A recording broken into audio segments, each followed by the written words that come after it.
I have something cool to show you. We'll be starting stereochemistry today, and it takes a little while to get used to, and it like kind of at first you're like, no, that's not right, and then you're like, oh wait, it is right, and then you get confused through the way. So I like this as an analogy. I love this. This is an optical illusion here.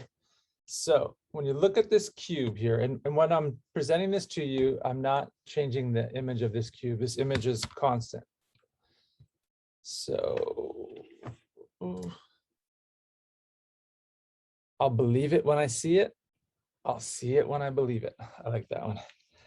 So this is kind of like that. So this is what we perceive is not always what's there.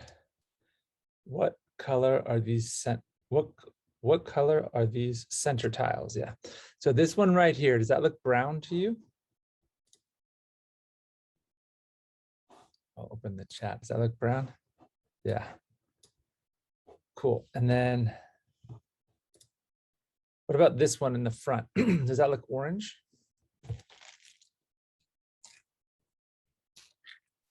That looks orange, huh? Now I'll add masks to this that will, I'll cover up this colorful squares around this brown one on top and this orange one in the front. So let's see. So I just brought in a square gray or rounded rectangular gray thing to mask the left side of this so these other colors aren't distracting you. And I haven't changed the image in the back. The cube image hasn't changed. So still looking brown, right? So does this top one still look brown? Yep, cool. And then over here, is this one still brown when I start to add, wait, I'm gonna back that one up. See, it looks orange, right? And to me, it's already starting to look brown. And then the next one, brown, especially this one. Wait, what happened? I thought it was orange. Isn't that cool? So those other colors are causing us to have an optical illusion. And now you can see that both of them are brown. So this top center one and this front center one, they're the exact same color. They're the same as this colored tile on the counter here. But all the other colors are confusing your brain into thinking they're different colors. So that's like stereochem. It can be like this at first, but as we practice, we'll reconfigure our brains. We'll get better at it. And here, I think it's cool how if you reverse these ones, you can see it becomes orange again, and that becomes brown. They look totally different, huh?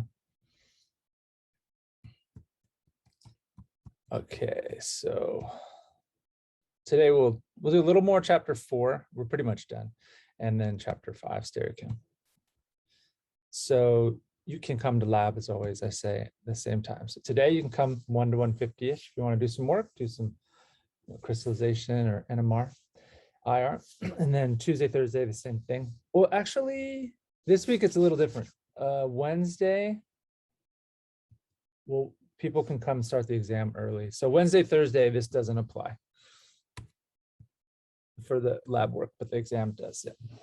All right, homework C is due this week. It's chapter 3 and 4, and both of those chapters are on the exam. So you want to do that homework before the exam. So it helps you get prepared. And yep, exam is Wednesday, Thursday this week. So I've written the exam like before. It should take about an hour and a half, and we have a 3-hour lab period. But that's the average student. But I'm not opposed to people having more time than they need for an exam, because I think the exam is a great learning time. I think it's some of your most focused learning. So if you take an exam over an hour versus, an hour and you take an exam over 1 hour versus over 3 hours or something, you're going to get 3 times as much that learning time. So I'm good with you taking longer. So you can come and start early if you want. So Wednesday lab students can start at 1 p.m. if they like. So that means they can't come, people don't come in and do wet chemistry lab during that time. I don't think anybody really is super into it at that point anyways. So Thursday, you can come at 10:45 or 9:45. You can start at 9:45 for the 10:45 lab if you're in the 10:45 lab, and you can start at 1 p.m. if you're in the 2 p.m. lab. But when you come in early or on time, if you see other people working on the exam, come in quietly. Don't come in talking loud. And no notes allowed. Put cell phones up front, just like before. I'll provide you with scratch paper and periodic table. Okay, and then exam details. I've changed this a little bit from the last lecture because I've written the exam now, so I know more about it. So it'll be over chapters 2 through 4, all the outcomes. And also chapter 5, I may ask you these definitions. So I think it'll be good to get going on the stereochem stuff. So it'll just be these definitions, which we'll talk about today in lecture. So isomers, they're molecules that are different molecules, but they have the same molecular formula. Those are isomers. And under the category of isomers, you have constitutional isomers and stereoisomers. So constitutional isomers have the same molecular formula because they're isomers, but they're connected together differently. If you can visualize this, imagine like a pentane, N-pentane, straight chain pentane, versus 2-methylbutane. Now they're both C5H12, but the 2-methylbutane's got a branched carbon. It's different connectivity. And then stereoisomers, they have the same molecular formula because they're an isomer. They have the same connectivity, so it's not a difference in connectivity like constitutional, but they'll differ in 3-dimensional arrangements. I'll show you examples of it. And enantiomers, under stereoisomers, we'll learn about 3 terms, but I won't put the third one on this next exam because it's a bit complicated, but I could put enantiomers. Those are stereoisomers, so same molecular formula, same connectivity, different 3-dimensional arrangement, such that they're mirror images of each other. 2 molecules, like when you hold them up next to each other, they look like a mirror image. And then diastereomers are stereoisomers as well. So same molecular formula, same connectivity, different 3-dimensional arrangement. And the 2 are not mirror images. So diastereomers are pairs of stereoisomers. There's one other one, a meso compound. That one's pretty complex. I'll talk about that later, and I won't put that in exam too. All right, and I'm sure to ask radical halogenation of an alkane. That shouldn't be a surprise. So be very good with the mechanism, know it in your head. You're going to have to write it out, but you want to be good enough to where you can just see everything in your head. And then predict product ratios, where you say like, oh, there's 2 tertiary carbons. They react at 1,700 times the rate of primary for brominations, and do that stuff. I'll give you the rate data, like for if I do a bromination, chlorination, or fluorination. And then I'll give you a second reaction coordinate. Oh, and also a reaction coordinate diagram with the Hammond postulates. And I made a new Google slide animation this weekend. Did anybody get a chance to look at that? Okay, good. Oh, Annalise, you said you saw it, right? And I used your term. Did you notice? I was like, oh, I like how you said, or not term, but concept. The hydrogen's coming across on a conveyor belt. Okay, so I'll show you that briefly now too, after this intro. All right, and then I'm going to give you a second energy versus reaction coordinate diagram, a polar reaction one. And so practice those and be able to add the fractional charges to them. I'll ask for that. So practice those. And then predict the stronger acid by drawing the conjugate base and predicting which is more stable conjugate base, and then using that to say which is a stronger acid. So remember, you have the acids, you make their conjugate bases, and then you say, oh, which base is weakest? Whatever is weakest, the conjugate acid is strongest. And be able to rank the bases. Remember, it's been a little while since we did this, so review it, like atomic size, atoms with of the atoms with the negative charge. So if the atom is bigger, the ones with the negative charge, that charge is spread out more thinly, it's more stable. And remember atomic trends, periodic trends, like atoms get larger to the left, from fluorine over to the left they get larger, and then fluorine down they get smaller. I guess we can go with the noble gases. But and then resonance, that's a way to make a base more stable and weaker, spread out that negative charge. Oh, and I have this link. This is an older document one of my old honor students made, Monica Beecher. And this is really good practice. I highly recommend it so you're good with resonance. We haven't done a whole lot of resonance. We're going to do more, but I want you to already have that skill. That's why I did examples of it in lecture earlier. So check that out for sure. And electronegativity of atoms with the charge. So if you're an oxygen, you have a negative charge, you can handle that much better, and you're lower in energy, you're a weaker base than if that carbon with a negative charge. But then as you go down the periodic table, the size overrides electronegativity. So remember all that stuff. And I could ask you the K equilibrium stuff. You always want to know that. We're going to use that all year, the whole, which side has the stronger acid, the reactant side acid, product side acid. So review that stuff. Here, let's look real quick at this Monica's. Yeah. 2016, pre-pandemic. So she does a good job here of helping us see like, oh, when you have resonance, you need a lone pair, single bond, double bond, lone pair, single bond, double bond. So like you can resonate like that. And then if you have a lone pair, single bond, double bond, no resonance, this will not have resonance. A lot of times students try to draw resonance. They try to draw a pi bond between this oxygen and this carbon, but this carbon has 2 hydrogens. It can't make a pi bond. If it has 2 hydrogens, it's sp3, no p orbitals left over for pi bonding. But now here we can resonate a lone pair, single bond, double bond. Ooh, and we get lots of resonance. This one too, lone pair, single bond, double bond are here. Lone pair, single bond, double bond. So, and she's got it all worked out. She shows how that first one had 1, 2, 3, 4 resonance structures spreading out the charge. It'd be great to, you know, try to draw these out on your own and then check it, you know. Same with this one, 1, 2, 3, 4, and then with the nitrogens too, 1, 2, 3, 4. Okay.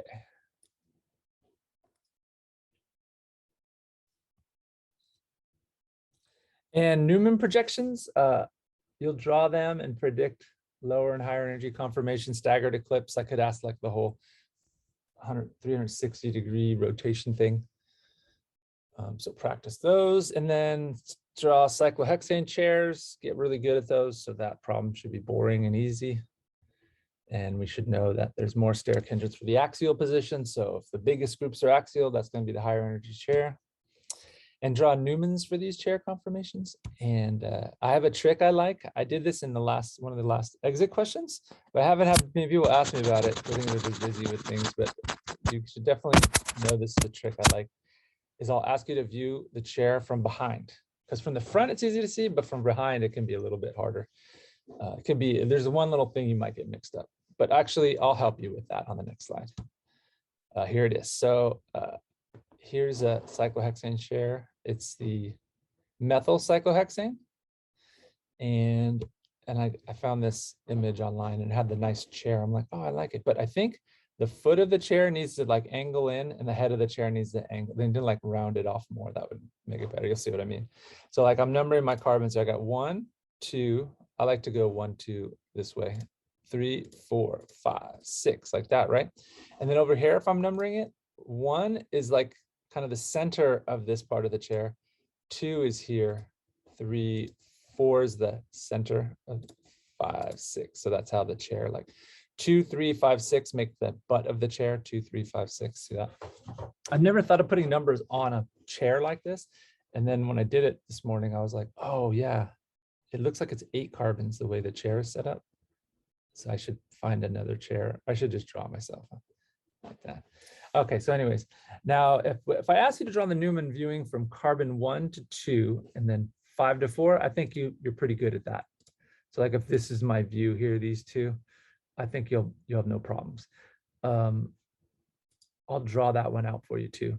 But if you're viewing it from the back from 2 to 1 and 4 to 5, that's the tricky one. I want to see if you can figure that out. So let me pause on this really quick and I'll do that on our Jamboard.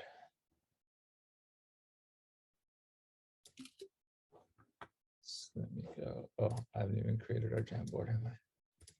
Jamboard.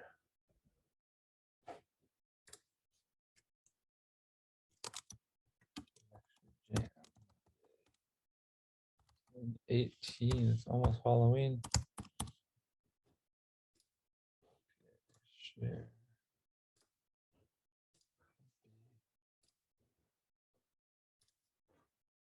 Link. Amazing the things we can do now, huh? So quickly.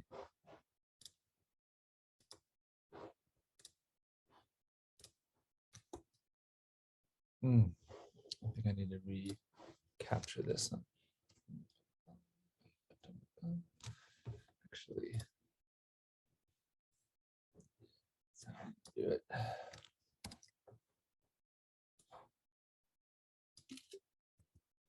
I'm giving away all my exam trips. Back when I first started teaching, I was a little bit more like, yeah, this will be a good tricky one.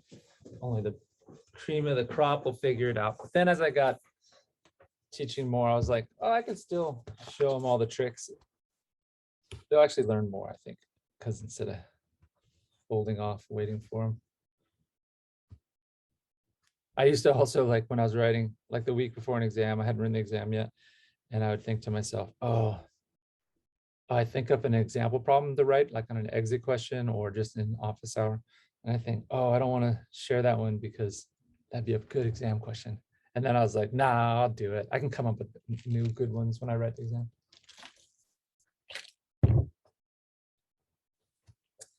All right, sorry, my Jamboard loading on the.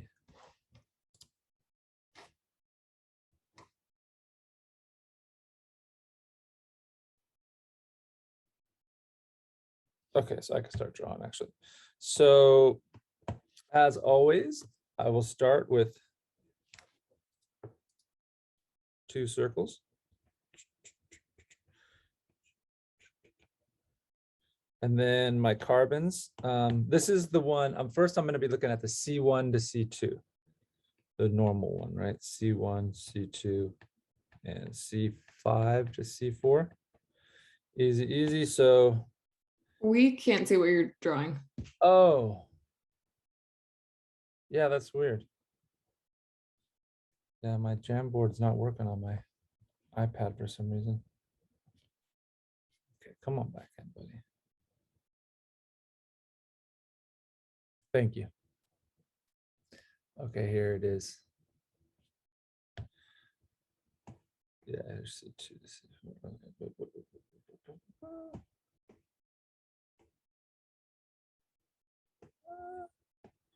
I'll make that bigger. Yeah, why not?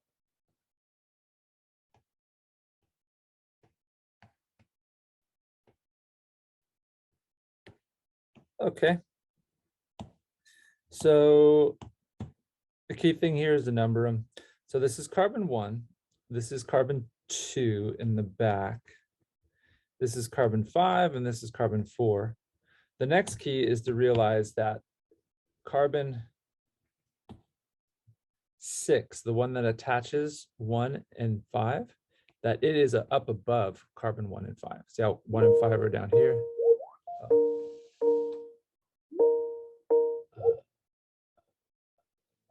Santos tried to call me, I think. Let me see if Santos on here.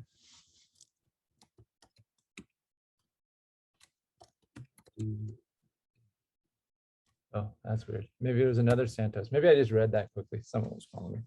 All right, so anyways, 6 is going up between the two. So I need to draw it up like that. There we go. And then once I have that, I just draw my normal staggered, completely staggered Newman. There we go. Boop, boop, boop, boop, boop, boop.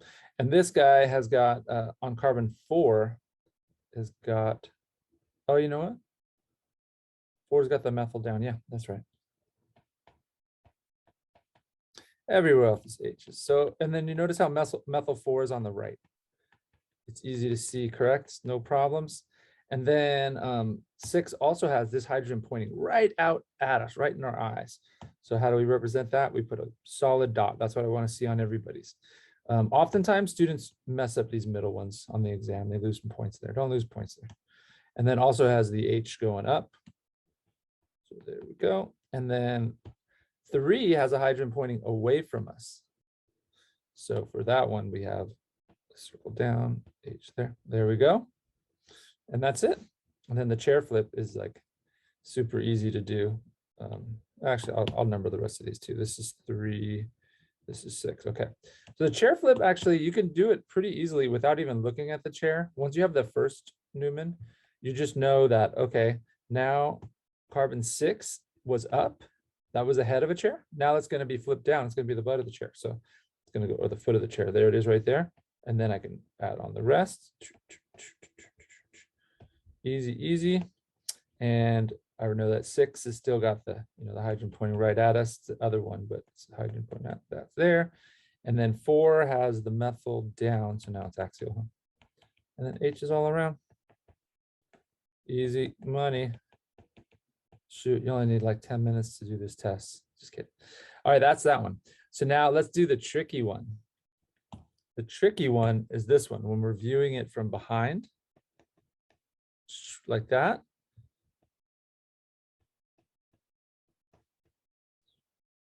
Now for that one, it's gonna look different. I'll do it in blue. I got my two groups here. And now I got to notice that carbon 4 and 2 are the dots, correct?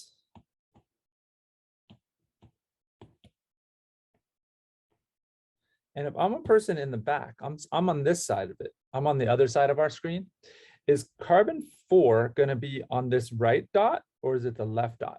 Where's carbon 4? The right dot or the left dot?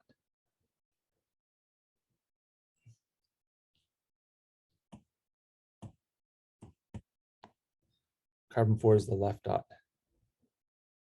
And 2 is there. Because you have to imagine you're on the other side of the chair. Most people will mix it up and they'll put the carbon 2 on the wrong side. Carbon 2 on right. This view. Okay, and I'll let you do-yo the rest. Do-yo rest of Newman's. That's the trick. 2's on the left. All right, so if I ask you to view it from there, that's what you got to do. Okay, back to the lecture outline. Got it, right? Boom. And now also review, as always, the pKa values. You're going to need those all year. Well, we can review them real quick here too. And the NMR data here, let's do the pKa's really quick. Let's see.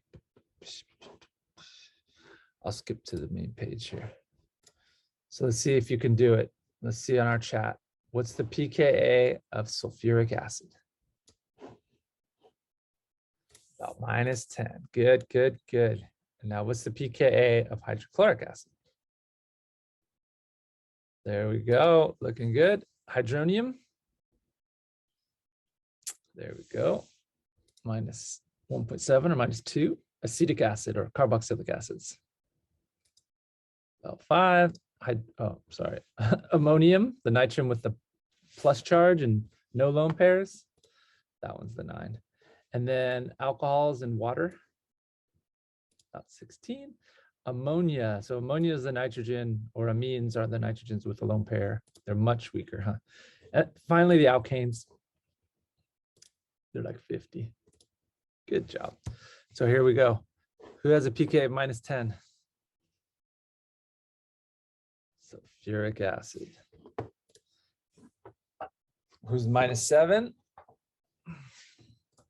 That's the hydrochloric. Who's about -2? Hydronium. Who's about 5? Carboxylic acids. 9. Ammonium. Huh?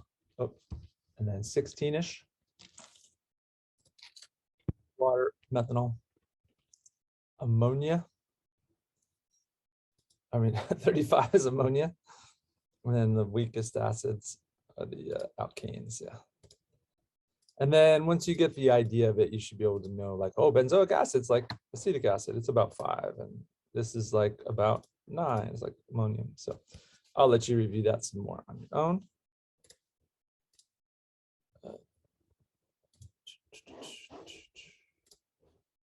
So, and then we got our NMR and our carbon NMR and our IR signals. I'll let you review those on your own. And then the NMR trends, this is helpful. The carbonyls, remember, if they show up around 200, it's a ketone or aldehyde. And then you look in the proton NMR. This is carbon NMR. And then the proton NMR, if there's about 9.5, you know it's an aldehyde. That's what ketones don't have that. And if the carbonyl carbon and the carbon NMR is about 175, ester acid amide, something with lone pair with resonance to the ketone, carbonyl. And then methyls, oftentimes, not always, if you see a 3-hydrogen singlet, first guess, oh, it's probably methyl. And if you have a 2-hydrogen quartet and a 3-hydrogen triplet, you think, oh, it's probably an ethyl. And then isopropyl usually has like a 1-hydrogen septet and then 6-hydrogen doublet. And then if you have more carbons in your formula than your signals, then the molecule's got symmetry because some of those carbons are equivalent. Yes, Annalise asked, will there be an NMR question on the exam? There will be, as always. I'll always have some sort of NMR on the exam. All exams. And then benzene derivatives, I'll show you a little bit about this. With symmetry, they might be like just one carbon signal in the benzene aromatic region or two carbon signals. I'm actually going to show you examples of these shortly. I wanted to list them first. So you can check out the carbonyl practice again. That goes over this, like, you know, ketones, aldehydes, and also the aromatic symmetry. I haven't officially like made the assignment in Canvas, but I'll give this will be an extra credit assignment here, this aromatic NMR symmetry. Okay, but before I do that, let me, so one thing is that this molecule has an ethyl. So we know that something that should stick out to you is there's a 2 hydrogen quartet, and this one's going to be around 4 parts per million, and a 3 hydrogen triplet around 1 part per million. So when you see the quartet triplet, you're thinking, oh yeah, it's probably an ethyl. And then this over here will be a 3 hydrogen singlet. That'll be about 2 parts per million. But the key is that 3 hydrogen singlet, you should first guess, oh yeah, it's probably a methyl. And then, oh, this is good too. So the formula of this guy is C6, 7, 8, 9, 10, right? H, let me make sure that 1, 2, 3, 4, 5, 6, 7, 8, 9, 10. Yep. And then H, we got 3, 4, 5, 6, 7, 8, 9, 12. H12O2. That's the formula, right? Let me check my degrees of unsaturation. 10 plus 1 is 11 minus 6. 11 minus 6 is 5. So we got 1, 2, 3, 4, 5. Yeah, we're good. All right, and then, but in terms of carbon signals, I should have 1 carbon signal, 2, 3, 4, 5, 6, 7, 8. So I've got 8 carbon 13 signals.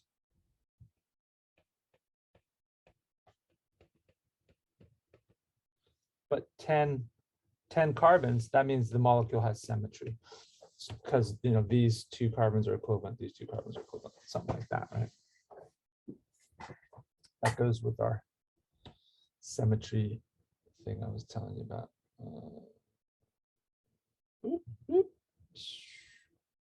Go, huh? Another bit of advice for these spectroscopy questions is just always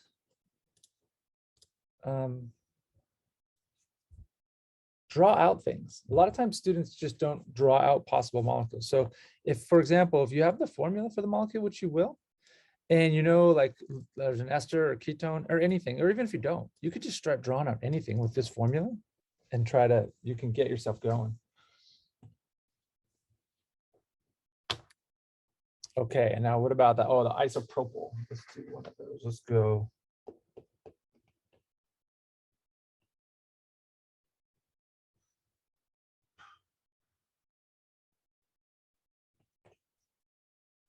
There we go.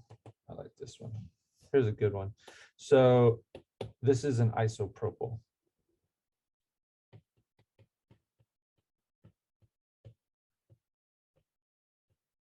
It's 3 carbons and it's got, it looks like a snake tongue. So when you see iso, think of a snake tongue. Like when I was a kid, I used to like to draw a cobra like this. Oh yeah, have it all wound up. And then I would put a rattle on the cobra, even though that doesn't make sense. But you know, how cool would it be to be a cobra with a rattle? And you got to draw some stripes. Oh, I got too many going there. Something like that, you know? And then, but the key thing here is the cobra has that long forked tongue, right? The iso tongue. So anyways, there's an isopropyl group here. And the isopropyl group, that's a 6 hydrogen doublet and a 1 hydrogen septet. So when you see that combo, you should think right away, oh, it's probably an isopropyl. Whenever I see a huge doublet, usually the doublet's the most upfield. You see a big doublet, think isopropyl. And then we do have, again, a 3 hydrogen singlet, which is a methyl.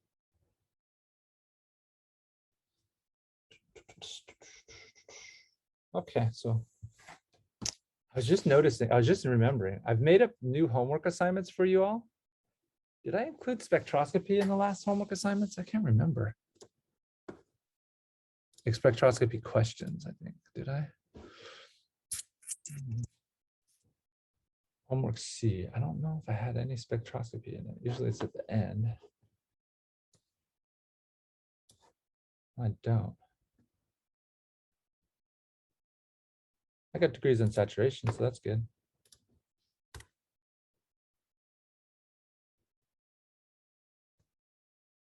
Remind me, I'll add a multiple spectrum problem to this homework. All right, so boom. And then the other thing is this, I like this aromatic NMR symmetry. So present. So a molecule with one aromatic, I'm trying to come up with this is going to be an extra credit assignment for you. Try to draw a benzene derivatives that have like one carbon NMR signal, and then in the aromatic region, 2 carbon signals in the aromatic region, 3, 4, 5 down the line. So 1 carbon signal, benzene has that. They're all equivalent, right? So this one's very symmetric. The formula is C6H6, and so, but it only has 1 carbon signal. So 6 carbons, 1 signal, super symmetric. And then another example would be like hexachlorobenzene, or pretty much 6 of the same thing on a benzene. That would be 1 carbon signal too. And then benzene, so a lot of times students get confused about benzene, but let's review it really quick. Benzene, all of its bonds around it, all the carbon-carbon bonds are like 1.5 bonds. They're a sigma bond plus half a pi bond. So if I do resonance around the ring, see with my little hinges, got my Roche hinge, I can have the double bonds on the left here, right? But now it's looking like a single bond.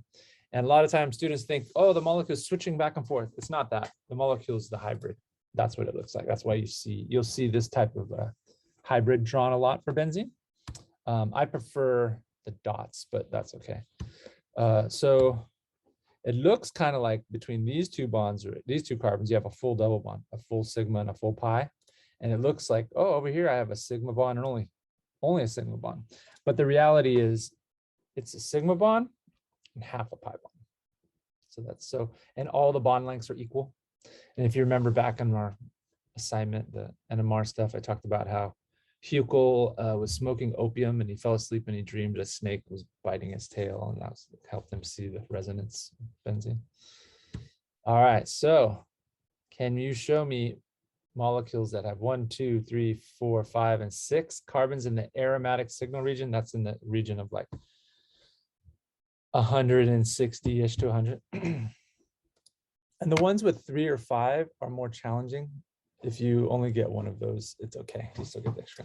So here's one: trinitrotoluene dynamite, not dynamite actually, but TNT, dynamite. Dynamite's a separate molecule, but TNT is here, very explosive. So look at this: 1, 2, 3, 4 carbon signals in the aromatic region. So TNT, boom, 4 carbon signals. So I've showed you 1 carbon signal, benzene, tetrachloral benzene, or tetrabromobenzene, or whatever. And now I showed you 1 with 4 carbon signals. Now you could try to do the others. Try to draw derivatives. I think that really helps you with getting better with symmetry, a little puzzle like this. Okay, so where were we? We're still in our lecture outline. It's a long one today. Usually it is the week of the exam.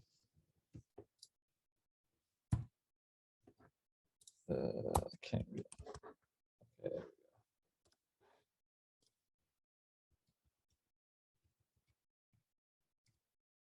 Okay. Lecture outline is done. So, any questions about that?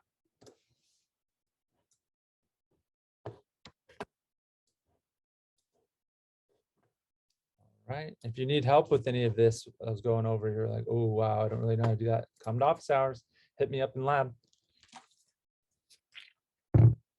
Go to the past pure Morgan sessions. Okay, so back to chapter outcomes. You wish I'd opened that one, huh? Bam.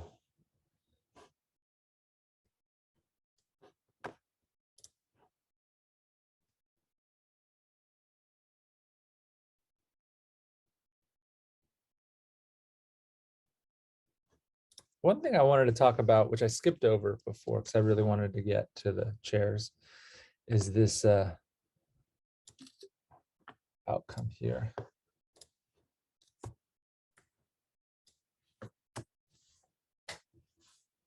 This is a nice outcome. Slide 4. It's going to be nice in the spring. I'm up at a whiteboard just right when I want to write. I'm not waiting for the Jamboard to load.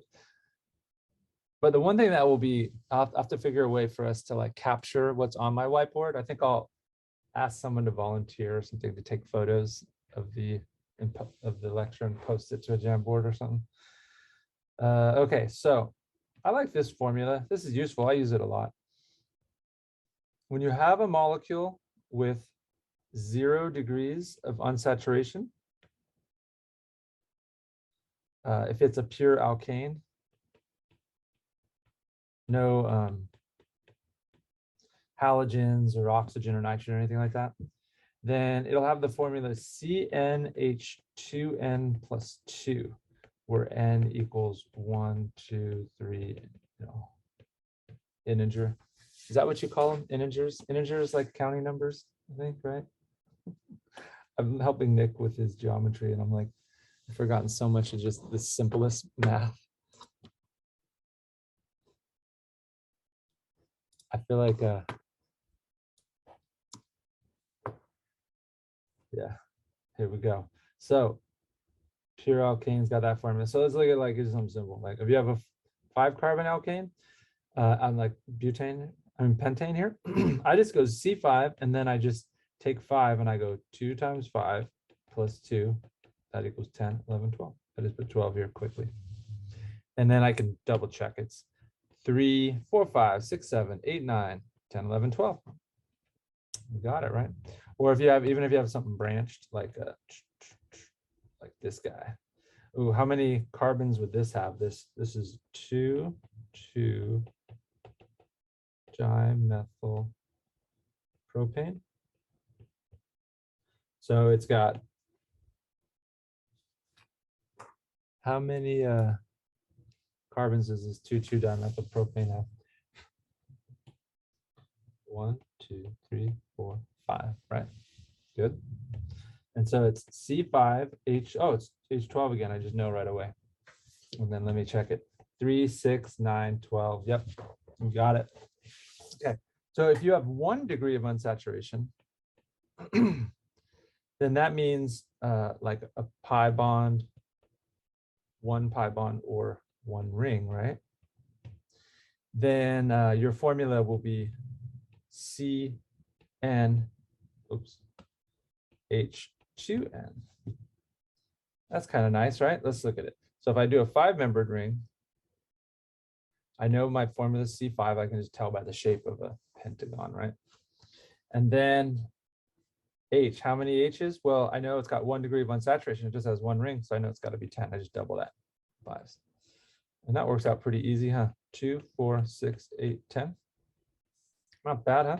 Or if I had like, say, like this molecule here, this is C 1, 2, 3, 4, 5, 6, 7, C7, H14. I just double the 7 because it's 1 degree of unsaturation. And I can count it up to double check. 2, 3, 4, 5, 6, 7, 8, 9, 10, 11, 12, 13, 14. Yep. Looks good. And also you can see, imagine, I think this can explain the formula. Do you see how you have, when you have no degrees of unsaturation, each carbon gets 2 hydrogens, and then the end ones get an extra one. So we got like 3 on the outside, but 2, 2, 2. So there's an extra one here, an extra one here. That's the extra 2 of the formula, 2n, right? And then if I connected this outer one with that one, I need to lose those extras to connect them. And that's what I get here. When they're connected, you lose the +2 part. All right, so we got that, and then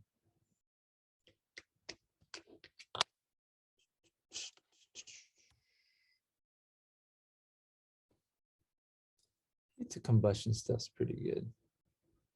Yeah, I'll go over real quick. So you know how we talk about the different energies of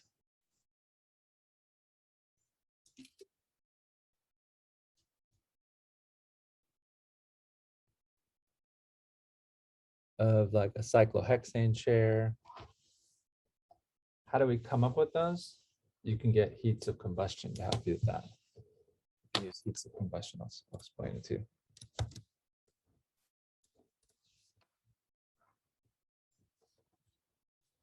So if I have cyclopentane and I react it with oxygen, and you give it a little bit of heat to start it, it'll combust. And what happens in a combustion reaction? What's the products of a combustion reaction? Like when we burnt up diethyl ether. Carbon dioxide and H2O. And this is an exothermic reaction. It releases heat.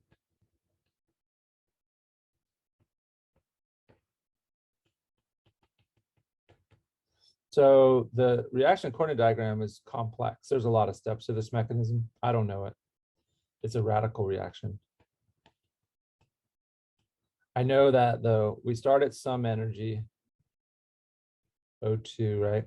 And then we've got like, I don't know, all kinds of steps. I don't know what they are, but then the final products I know are lower in energy.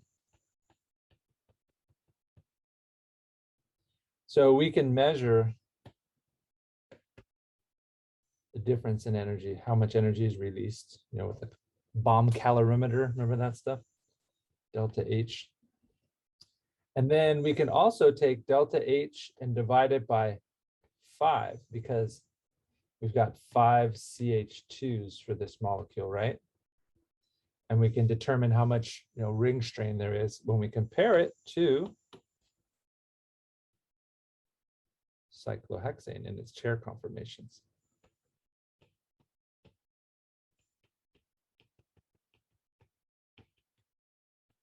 So this one's also got a reaction coordinate diagram. It's exothermic.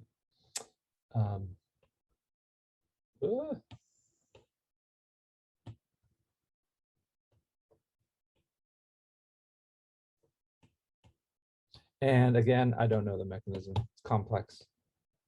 It's a radical chain mechanism though, something like that. I don't know how many steps it is. I'm totally making this up.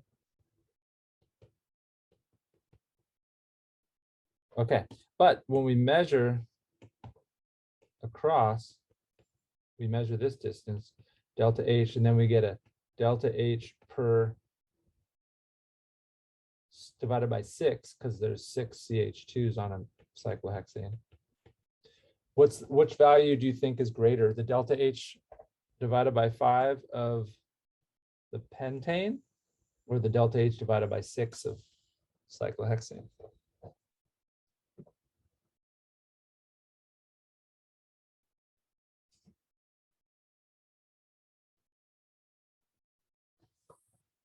So it turns out the delta H by 5 of cyclohexane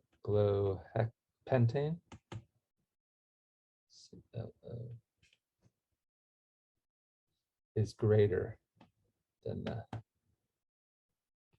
delta H, the amount of heat released per CH2 of the cyclohexane. And why is that?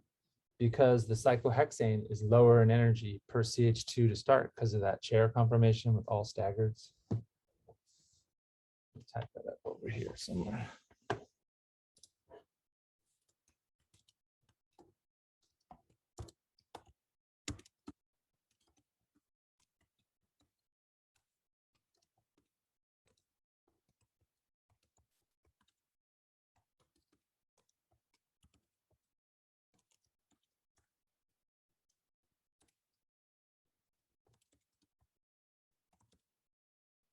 because of its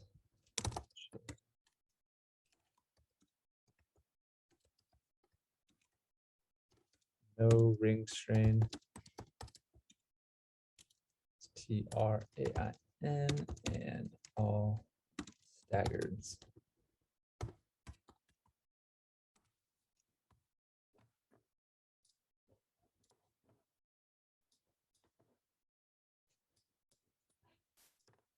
Get it down here. Oh, just barely. Red so it stands out. Does that make sense? That's why we spend so much time in this chapter on cyclohexane, because it's the one that's the low energy. And you know, another thing I didn't do, I'm surprised I didn't do, I was thinking about it later. I usually don't emphasize this much, but I usually present it. I didn't show you the steps that are believed to take place between one chair and another chair. I just drew it quickly, but I'll show you what's accepted. There's things like there's intermediates between the two chairs, like the boat conformation. I'll show you real quick. Cyclohexane.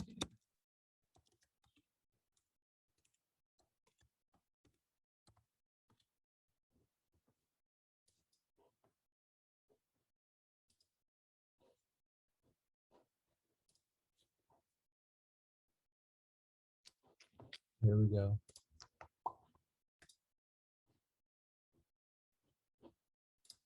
You're not responsible to know all this, to memorize it. I just want you to know that this is a thing. I'm not making you memorize the steps.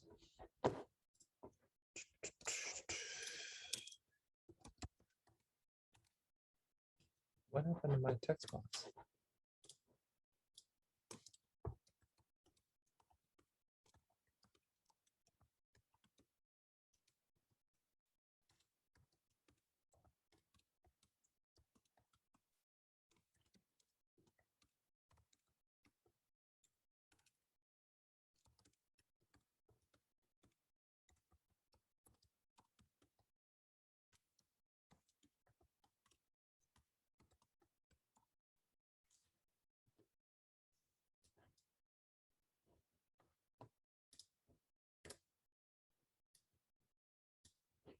All right, so the one is like, it's just a full chair right there, right? That's what we've been practicing drawing and all that. Full chair here. This is a different twists. What do they have? I think they have like specific names for them too. Let's see, let's go to half chairs too. Yeah, twist boat, yep. So there's different names, like this is the half chair, twist boat. Here's our boat. It looks kind of like a boat, like you can be sitting right here with your fishing pole, and your oar out the side, right? And then another twist boat, half chair, full chair. So it seems like there's some evidence that this is how it actually flexes, not just like when we do it our model click real quick. So it's just an interesting thing you should probably have seen. All right, and then done all this, Newmans. Polycyclics, let's talk a little bit about those. Fused rings, bridged. So polycyclic is easy, it's just more than one ring in a molecule, many cycles. So let's check those out. So we've already finished like the hardest parts of this chapter 4, the drawing of the chairs, Newmans and stuff. Now this is just some interesting little factoids. So like multiple cycles. So polycyclic is multiple cyclic rings. So if you draw, for example, you have like a 6-membered ring and then a 5-membered ring. This guy is a polycyclic, yes, and it's fused. The two rings are fused when they're right next to each other like that.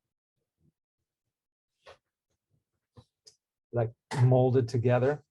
Bridged bicyclics. So we're going to learn more about this shortly. So here's the one that we're going to see a lot. I'm going to do a different color. So if I go I draw a 6-membered ring, and then across, I should draw it sideways. Is this one? Yeah, this is good, yeah.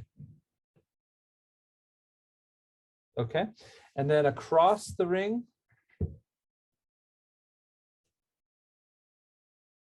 why am I confused right now? I can't see this currently. I'll see it in a second. There it is.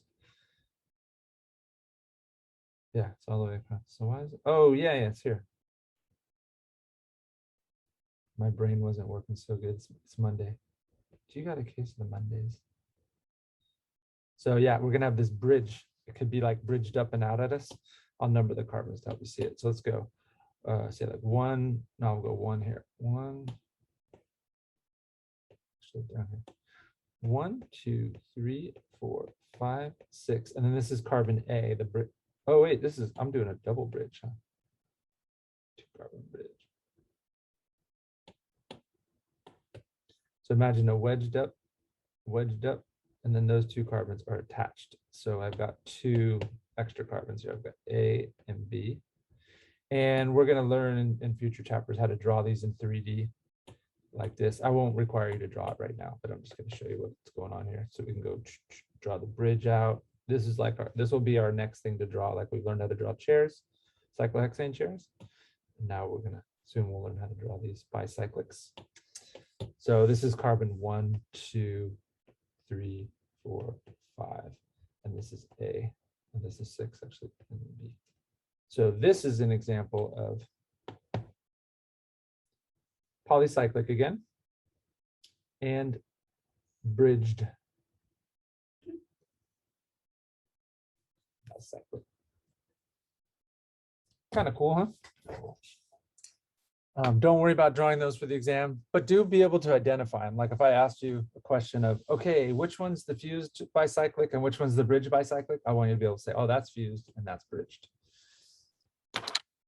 I have some PowerPoint examples of this stuff too.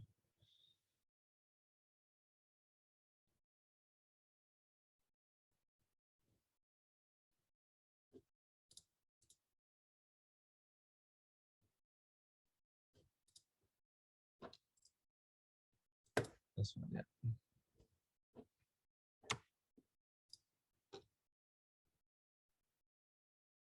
Oh, no one's done this extra credit yet. I got one worked out for you too. This is a different one than the one I assigned, but doing the energy difference. Oh, here's some good examples. So if you look at these ones, got some fused bicyclics. So this is a polycyclic, it's bicyclic. It's 2 6-membered rings fused together. And this one's got the hydrogens pointing in opposite directions. So we call this one trans. And this one cis, the hydrogens are pointing the same way. So the trans, this is, and it's referred to as decalin. Trans decalin, you can draw the chairs like this. And the reason why, has anybody got a guess? Why do I call this decalin? What do you guess? Why is it decalin?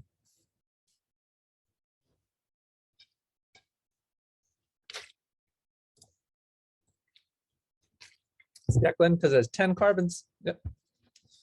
All right, so trans decalin, and the hydrogens up and down. Kind of cool. They're easy to draw, actually, the trans. The cis decalin's more challenging to draw, and you can see why it's cis because it has a hydrogen equatorial up and a hydrogen axial up. They're both hydrogens pointing the same way, cis.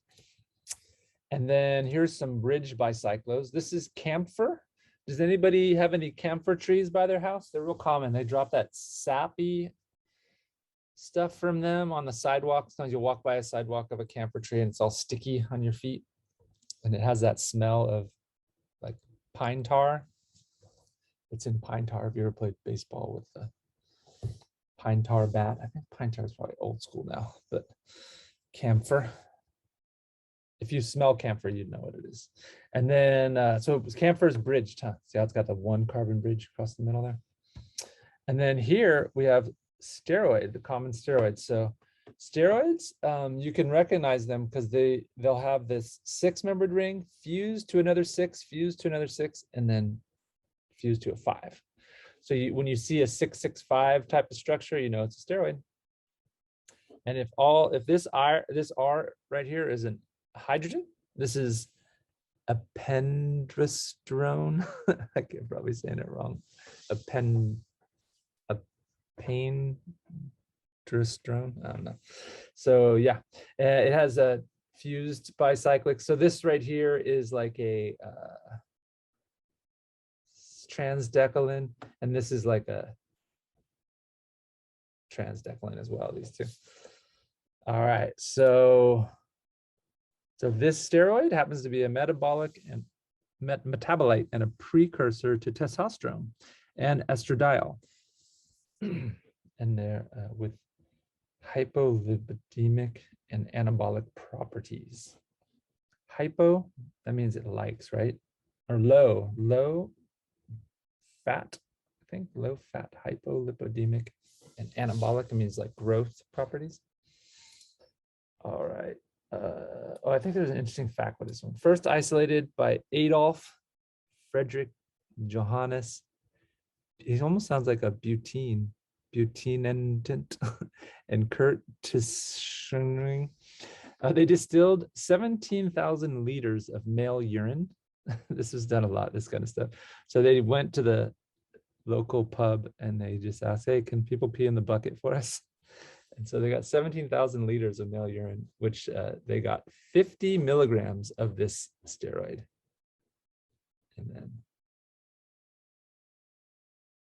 so yeah, I guess we pee this out. All right, so yeah, steroids have this core ring structure like this, A, B, C, D rings, 6, 6, 6, 5. And here's testosterone, that's the male hormone, 6, 6, 6, 5. And principal male sex hormone. And then here is again, but drawn with a like chair conformations. But the truth of this is only C is a true cyclohexane chair. B is not, and A are not. Does anybody have a guess why those aren't true chairs?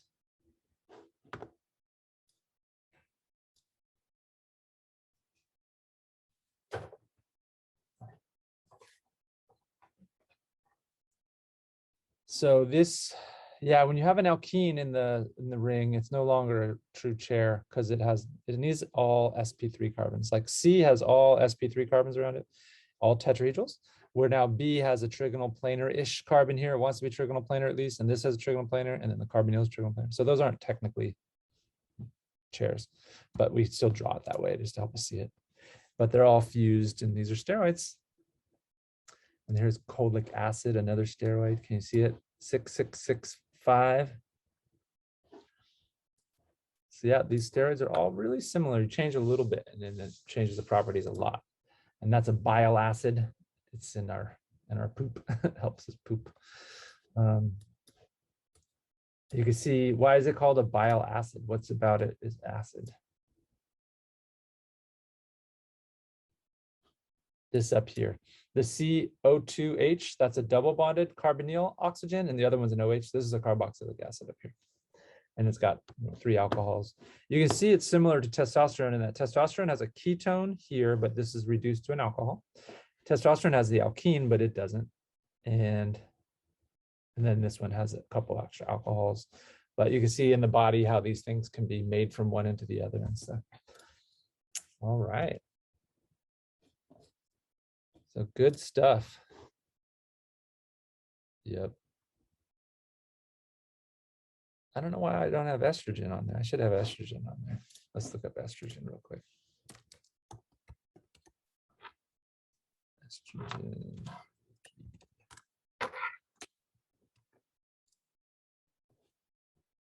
So estrogen, do we see it? Yep, a 6, 6, 6, 5. Estrogen has an aromatic ring as one of the 6 rings, huh? But it definitely has 6, 6, 6, 5. Okay, So why don't we, I think we're done with chapter 4. Any questions about chapter 4? So here we go, the new chapter 5. So chapter 5, Stereochem. It's a good one. Chapter 5 is one of those chapters that really increases your brain power. It makes you a lot smarter. There's certain things in OChem that make your brain a lot smarter, just in general. Because I know most of you will go on to careers where the nuance and the small details of OChem won't be needed. Maybe they'll pretty much, you'll feel, maybe some of you are like, nothing I did in OChem matters. But I think it does. I think in terms of learning how to learn and learning to become a better, sharper mind, better problem solving skills, it'll make you a lot better that way. And one of the couple of the key things I think that really help with that, just to making your, make you a big brain person, a smart person overall, is Stereochem is a good one, and retrosynthesis, and we're going to do later. So now that I'm introducing Stereochem, we're going to use it all through the whole year. A lot of teachers talk about Stereochem for a chapter, and then they kind of just gloss over it afterwards. But we keep carrying it along, and it actually, I think it's better in the long run. So I think you'll like it once you get a hang of it. And then the retrosynthesis, we'll see that later. And once we see it, we'll carry it throughout the rest of the year too. Stereochem though, back to Stereochem. Stereochem's actually, it's good for those of you who want to be dentists. Does anybody listening now want to be a dentist? It's good because it helps you see things in 3 dimensions better. And dentists, they have to like see things in 3 dimensions. Like they have to be able to look at a tooth through a little mirror in your mouth. So they're seeing the mirror image of the tooth and they're drilling in there, and they kind of do a good job with that. So yeah. So if you're a dentist, Stereochem, you'll like it. All right, so chapter 5, Stereochemistry. So as I said before, stereoisomers are molecules with different, same molecular formulas, but different connectivity. Different molecules with the same molecular formula. Sorry. Let me just let me copy these down, put them in the Jamboard first.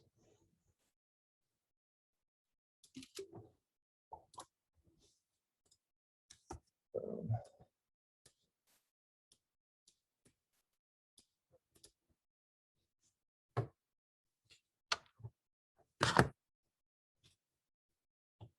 Oh, and then, you know what? Before I start this, there was 2 things I wanted to say. First off, if you're feeling overwhelmed about the exam coming up Wednesday, you still have time to study hard. I mean, if you haven't been studying up to this point, it's going to be difficult, but I feel like sometimes some of my best students are the ones that worry the most about the exam on exam week. And maybe that's what drives them to do well, but also it's not healthy. So if you're feeling like, oh my God, I got so much to review before the exam, you still got time. And also you take advantage of things that can like make you learn it much faster.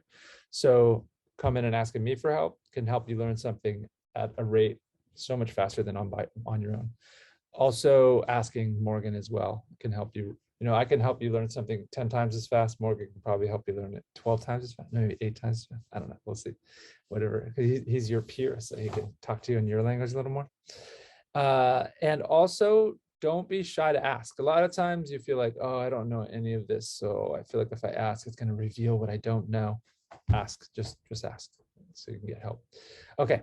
And then I was going to also show you the thing I made this weekend. I forgot to show you this Hammond postulate considerations.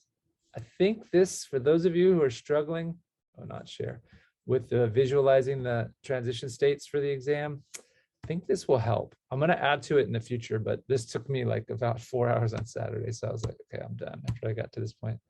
So all I did is the first propagation step and for bromination. So here I did the mechanism first, showing that there's 2 electrons in that bond, and we make our primary radical. You can recreate this with the tertiary. I didn't animate that one yet. 1 bromine radical, 1 carbon radical. Okay, and the step is endothermic. That's the key. So that means that, I don't know what's going on. Sorry. Oh, that's what I wanted. Okay, so that means that in our reaction coordinate diagram, our products are higher in energy than our reactants. So our transition state's going to look more like the products. It's closer in energy too. And so here, I think it'll help you to imagine that the reactants, before they react, they're completely far from each other, so far that they don't feel an influence from one or the other. But as they start to react, oh, and then before they react, the carbon to hydrogen bond that's going to break in this reaction, it's really short and strong. It's its shortest and strongest.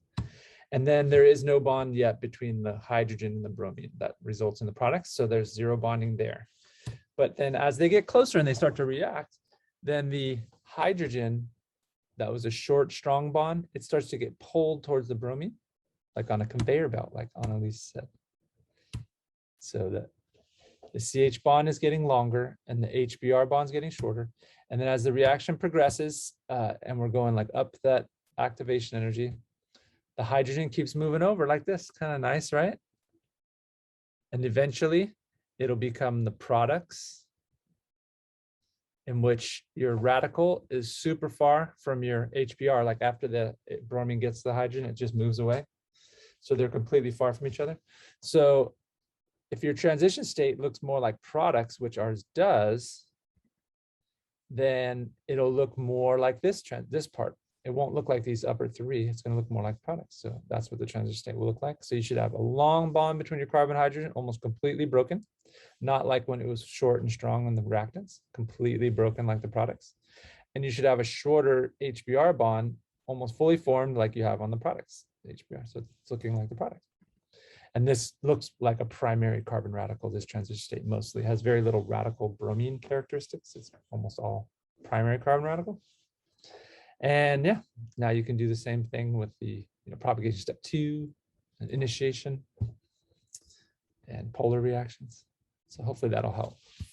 Click through this and try to recreate it. Maybe it'll help you out. Okay, so now back to chapter 5. So isomers, as I said, I might ask you these on the exam, just the definition. So let's look at some isomers. Let's go with the formula C5H10O. Let's try that out. So this guy has how many degrees of unsaturation? Just 1. It could be an alkene. 1, 2, 3, 4, 5, and then I'll draw an alcohols in. That's one molecule. It could be a ring. Yeah, it could be a 6-membered ring actually. Oxygen in the ring. All right. Or it could be an alcohol that's off of the. Oh wait, yeah, I can do an alkene as well here. Let's go like this. I just put the alcohol in a different spot. And then I could also have this alcohol dashed back like this. Wait a minute, are they the same or different? So all 5 of these, 1, 2, 3, 4, 1, 2, 3, 4. All 4 of these molecules have the exact same formula. So are all of these isomers? Oh, first off, are all these molecules different?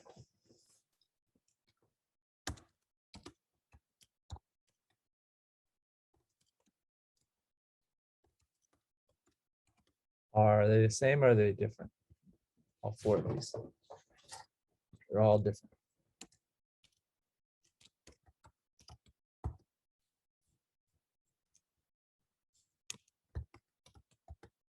They're all different.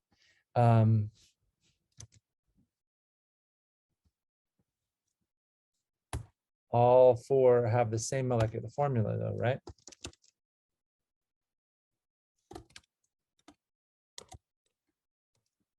C5H10O. Ugh. Actually, I should edit that. That's not looking good.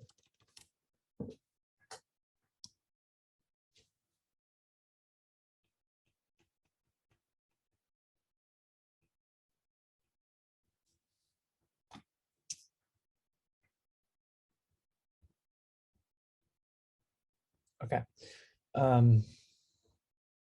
Turns out then if they're all different molecules but with the same formula, all 4 molecules are isomers. That's what an isomer is. different connectivity, or different molecules that have the same formula. And now some of them, though, actually all of these are,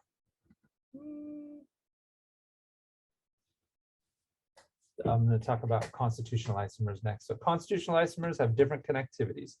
So these guys are constitutional isomers.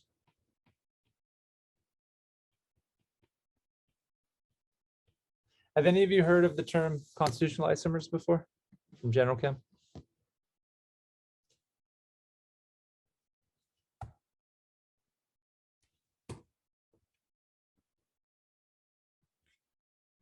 So yeah, constitutional isomers, it depends on your general chem instructor. You may have not have heard of those. What about structural isomers? Has anybody heard of structural isomers in general chem?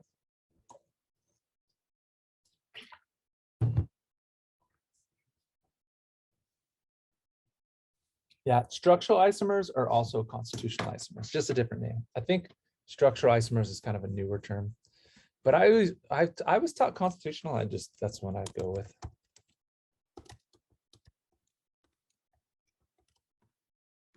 Equals. So if you've heard of the structural isomers before, that's just constitutional. Let's see.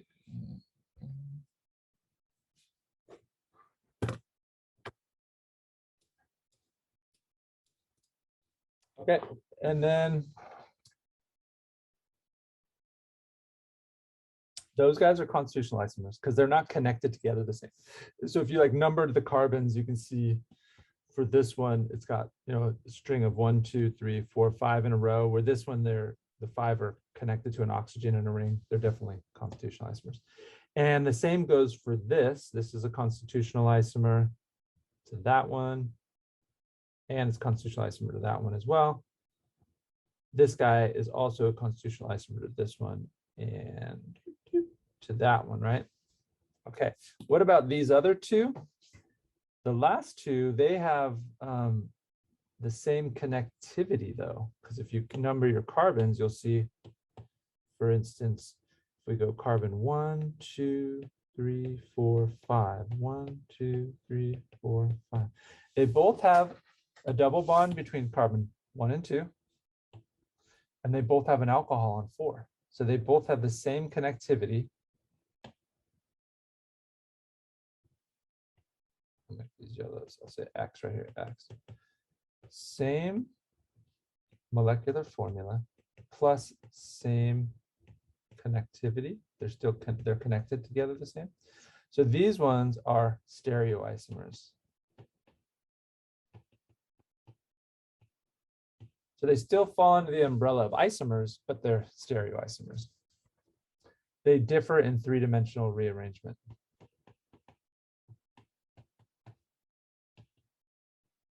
And oftentimes when you look at these kind of molecules, they'll look like they're the same. That's like the cube with the brown and the orange square. You'll look and you'll be like, no, those are the same. But if you try to slide one of them over on top of the other one, you'll see they're not the same. We got unlucky, not unlucky, but they're just different. And besides being stereoisomers, there's another step down to this.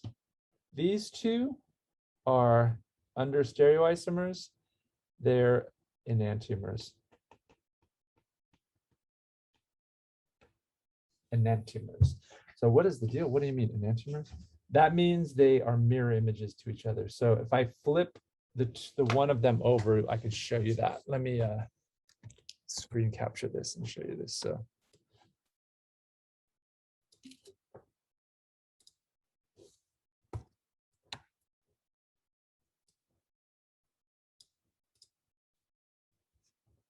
okay, once again, let's review. They're isomers because they have the same molecular formula, different molecules.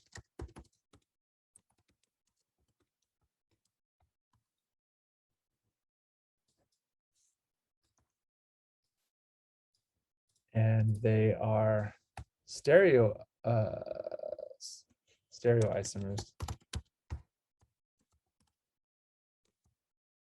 because they have same connectivity, but different 3D. three-dimensional arrangement of their atoms. And finally, under stereoisomers, they are enantiomers.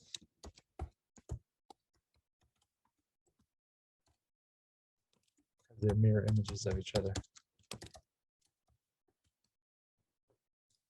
Okay, so let me try to prove to you that they're mirror images. So the first one, I'm going to draw it the same. This one, it's drawn exactly the same. The next one, I'm going to spin around or flip. I'm going to do a pancake flip.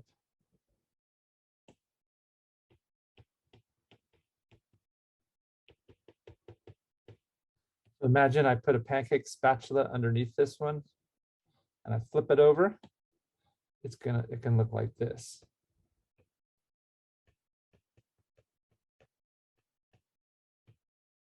See how now it's wedged, because if it were flipped over, it's dashed now. And I'm going to number my carbons the same too. So this, I numbered this 1, 2, 3, 4, 5. And now my 1 is on the right for this one.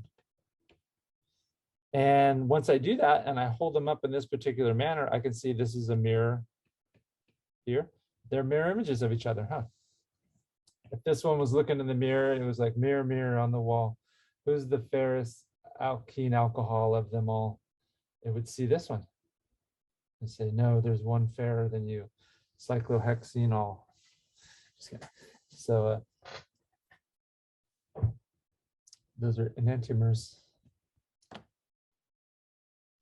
Okay, so let me go back to my definitions here. We got constitutional, we got stereo, and I already went into the enantiomers and diastereomers a little bit.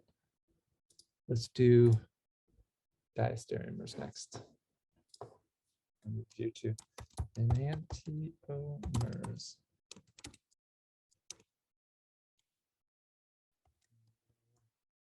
Images.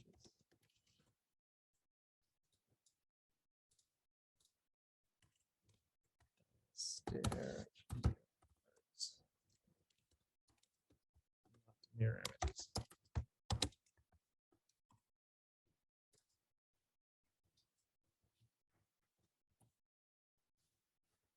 At first, you'll struggle maybe with the talking about these, like just pronouncing the words. It's cute. You're like little kids learning new words. So you'll say enantiomers, diastereomers, but you'll get it after a little bit. Enantiomers, diastereomers. So let's look at a diastereomer. Do an example of that. So here's a diastereomer. Let's go. Oh, what happened?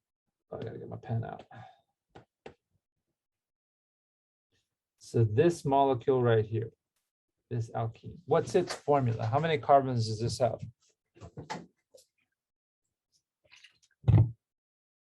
We got 4 carbons, C4H. How many hydrogens does it have with only 1 degree of unsaturation?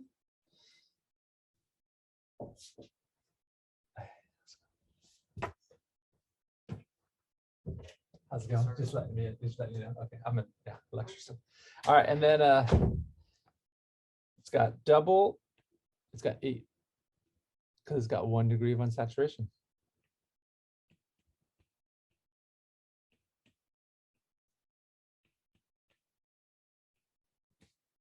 Okay.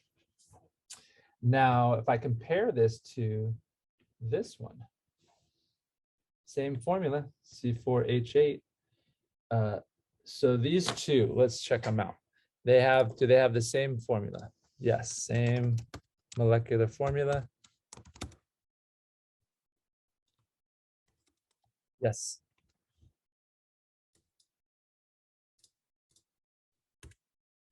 Same connectivity.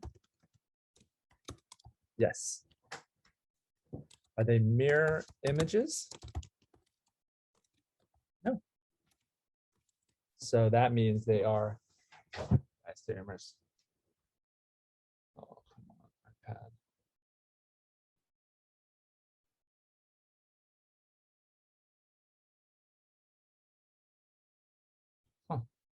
I guess I got to click away on my computer. Yeah, there you go.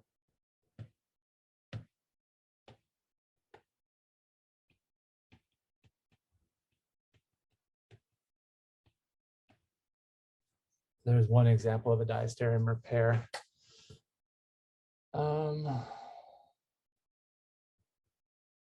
I do one last one, then I'll quit. Can't copy this.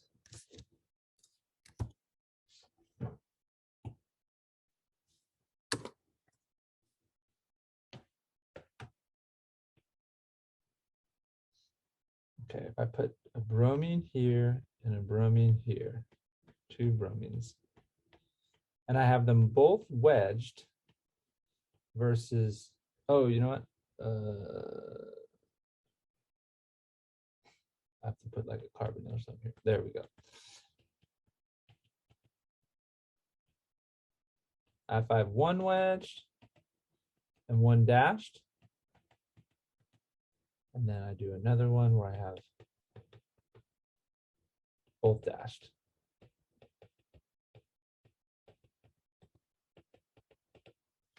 So let's do comparisons. Let's do comparison 1, comparison 2, and we'll finish off with comparison 3.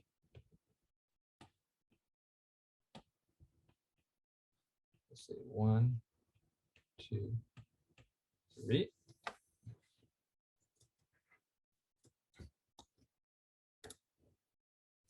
So for comparison 1 here, do these 2 molecules have the same molecular formula?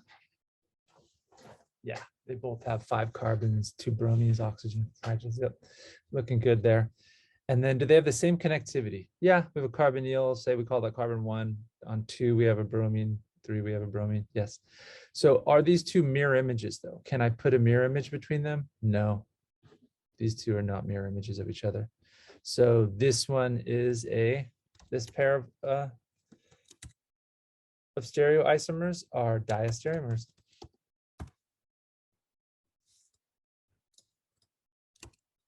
Now, 2, I'm comparing the 2 right ones here. Same molecular formula. Yes, same molecular formula. Same connectivity. Yeah, we got a ketone on 1, bromine on 2, bromine on 3. Mirror images of each other. No, they're not mirror images. The bromines won't match up in the mirror. So they're diastereomers as well.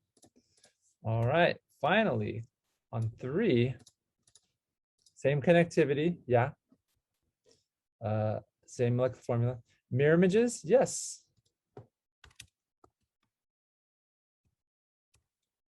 So they're not diastereomers, these are enantiomers.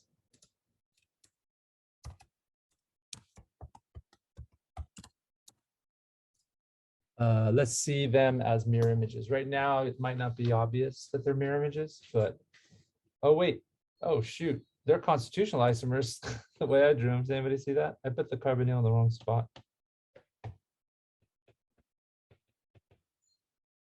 Okay, there we go. So let's see this. So if I keep the right one the same,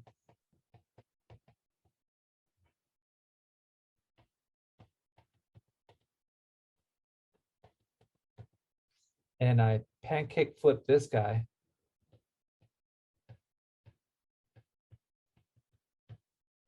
and I draw a mirror right here, they will look like mirror images.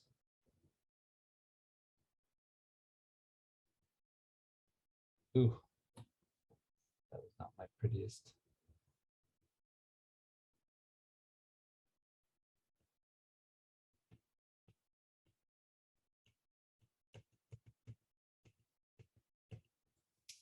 Mirror images.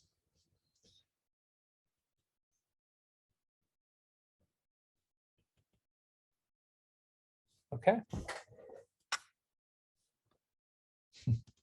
Yeah, thanks. Should have asked me, Ryan. Okay, well, that was good. We're getting into chapter 5 now. We're moving along. Stereochem's a big one. We'll do a lot more of it after on Wednesday. I will have lecture Wednesday. I didn't put that in the outline. Let me put that in the lecture outline. Lecture still happens Wednesday. But you know, it'll be recorded if you're like, oh no, I need to study.